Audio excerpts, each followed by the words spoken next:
For you vegetable gardeners out there, you might want to start checking your sweet potatoes. Now, our purple sweet potatoes here aren't ready yet, but keep in mind that they're a tropical plant, and once they start setting the potatoes down under the ground, those are going to grow and grow and just get larger and larger until they may get beyond the size that you want that's practical for cooking.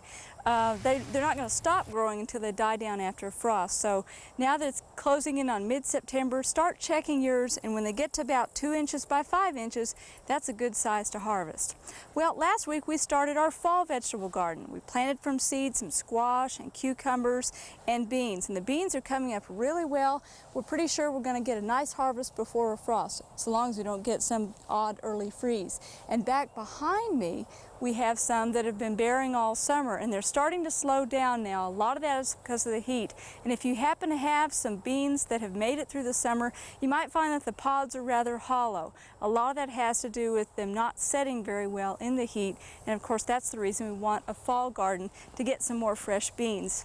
Well, last week we went to extreme measures to plant some cole crops, and they've pulled through beautifully. Just want to remind you, if you missed the show last week, that our method and our intent is to get them in the ground, keep them cool and moist and shaded, and screen out insects. So we've put up some plastic hoops that have rebar down underneath them to hold them in against the wind. On top of that, we stretched shade cloth to shield the sun, and then on top of that we put remay with the intent of screening out insects, and it seems to be working really well. Now if you've not gone to these measures, keep in mind again the insects are out there and they're hungry, especially cabbage loopers. Some gardeners in the Stillwater area have found those on their plants already. You can hand pick them off if it's just a few plants. You need to do that every day though. Check on the back side to look for them.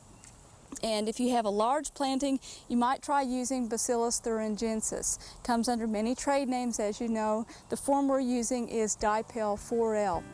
We hope you've enjoyed this classic from the Oklahoma Gardening Vault. Remember, even though these tips and techniques are timeless, there's always something new to learn in the world of gardening.